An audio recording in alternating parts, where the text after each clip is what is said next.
بسم الله الرحمن الرحيم. صوت القاهرة. Bismillah. Assalamualaikum warahmatullahi wabarakatuh. Selamat datang di podcast Suara Kairo bersama saya Arif Rahman Hidayat. Dan Alhamdulillah saat ini telah bergabung bersama kita Ustadzuna Syekh Al-Hajj Abu Yusuf Ahmad Jafar. Masya Allah. Kaifa haluk Ustadz? Alhamdulillah, bikhair. Alhamdulillah bikhair. Alhamdulillah. Kuaisin, tamam, alhamdulillah. Masya Allah Ustadz. Misal alhamdulillah, kullu tamam. Insyaallah. Insyaallah Ustaz, menjelang akhir tahun ini banyak perayaan, banyak hal-hal yang heboh nih berseliweran di media sosial. Kemudian orang-orang banyak memperdebatkan masalah ini, ya membicarakan masalah ini, mengangkat masalah-masalah ini di media lagi. Padahal mungkin masalah ini sebetulnya masalah yang harusnya sudah kita pahami ya Ustaz, dari sejak kita kecil gitu, atau ini bahkan masuk dalam pembelajaran akidah kita gitu. Nah, mengenai tentang Nabi Isa alaihi salatu wassalam gitu Ustaz. Jadi boleh nggak kita minta sedikit penjelasannya tentang Nabi Isa menurut pandangan kaum muslimin, menurut pandangan Islam itu sendiri. Tafadhol. Naam, salatu wassalamu ala Rasulillah wa ala alihi wa sahbihi wa mawala. La haula wa la quwata illa billah. Tentunya kalau membahas Nabi Isa berarti kita membahas orang yang mulia. Karena Nabi Isa ya adalah utusan Allah Subhanahu wa taala.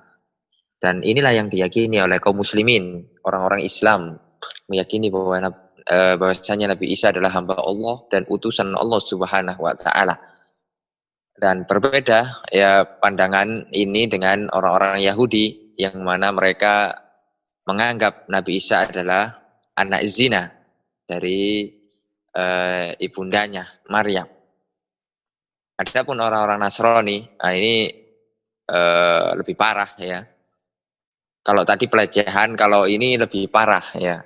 Termasuk kemungkaran yang paling mungkar, menganggap Nabi Isa sebagai Tuhan atau anak Tuhan atau salah satu dari Tuhan, yaitu mereka biasa mengatakan Trinitas. Nah, tentunya ini semuanya kemungkaran dan Allah Subhanahu wa taala telah membantah semua klaim dari mereka. Di dalam banyak ayat Allah Subhanahu wa taala membantah baik klaim Yahudi, klaim Nasrani tentang Nabi Isa. Salah satunya di dalam surat Maryam ayat 30.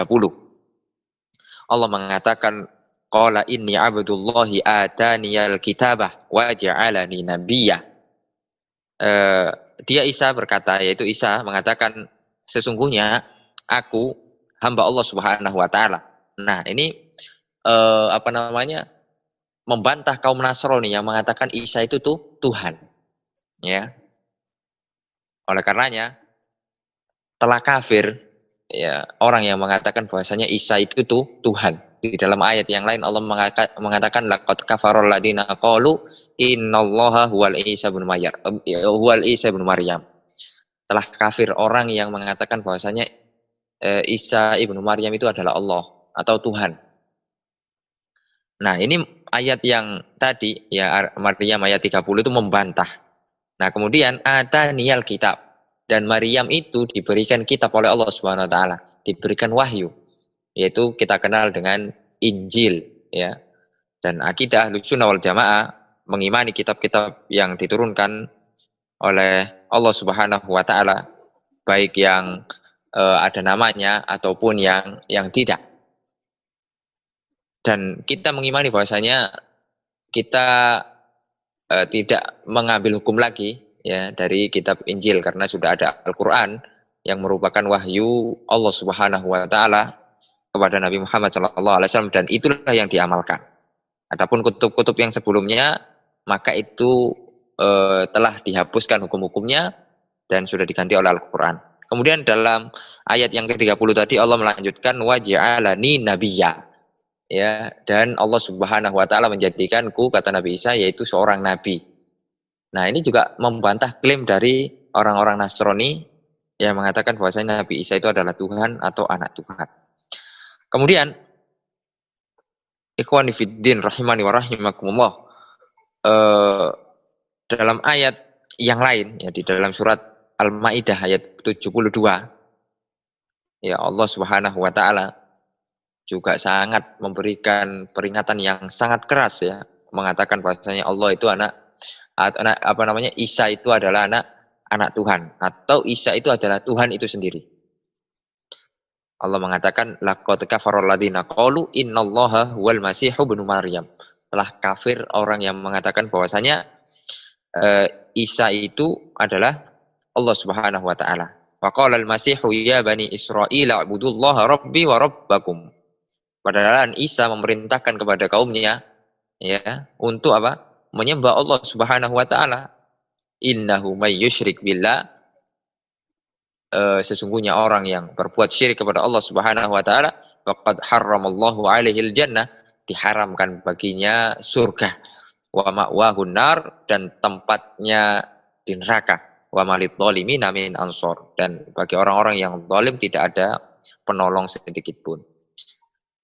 Kemudian di dalam ayat yang lain, ya, masih berbicara tentang Nabi Isa, karena banyak sekali cerita-cerita tentang Nabi Isa dan bundanya, ya, Bunda Maryam binti Imran, ya, itu banyak sekali, ya, disebutkan oleh Allah Subhanahu wa taala dalam banyak ayat.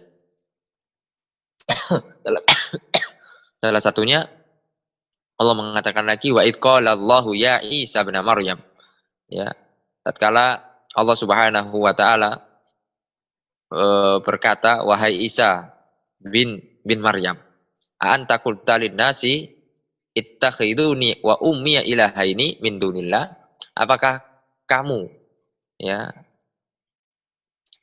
mengatakan bahwasanya jadikanlah aku dan ibuku itu dua Tuhan yang disembah selain Allah Subhanahu wa taala. Kemudian Nabi Isa membantah, ya, qala subhanaka ma yakunu li an aqula ma laisa li bihaq. Aku tidak mungkin berkata-kata, ya, kecuali itu kebenaran. Tidak mungkin saya memerintahkan, ya, orang-orang untuk menyembahku. Nah, ini bantahan kepada kaum Nasrani yang mengatakan atau yang menyembah Isa, ya, atau Tuhan Yesus, ya, kata mereka, in kuntu qultuhu faqad alimtah. Kalau aku mengatakan yang demikian itu, bahwasanya aku mengatakan kepada orang-orang sembahlah aku, tentunya Allah Subhanahu wa taala, engkau, ya Allah, Maha mengetahui, ya, ta'lamu ma fi nafsi wala a'lamu ma fi nafsik. Engkau mengetahui apa yang ada di dalam diriku, sedangkan aku tidak mengetahui apa yang ada padamu, ya. Innaka anta 'allamul ghuyub. Sesungguhnya engkau, wahai Allah, Maha mengetahui hal-hal yang gaib. Nah, itulah di antara, ya, ayat-ayat yang membantah kaum Nasrani. Kemudian ada ayat-ayat yang lain, ya, yang membantah orang-orang Yahudi yang mengatakan bahwasanya Nabi Isa itu adalah anak zina. Tentunya ini adalah pelecehan, ya, dari orang-orang Yahudi. Tentunya kita sebagai umat Islam, ya, wasatiyah, ya, pertengahan dalam berbicara tentang Nabi Isa. Nabi Isa adalah seorang hamba Allah dan ibundanya itu adalah wanita yang suci, ya, wanita yang suci yang senantiasa taat kepada Allah Subhanahu wa taala. Lalu Allah Subhanahu wa taala tiupkan ruh di dalam rahimnya tanpa berzina, ya. Allah Subhanahu wa taala jika menghendaki sesuatu, apa yang tidak mungkin. Tidak ada yang mustahil bagi Allah Subhanahu wa taala. Ya, semuanya itu mungkin terjadi. Oleh karenanya,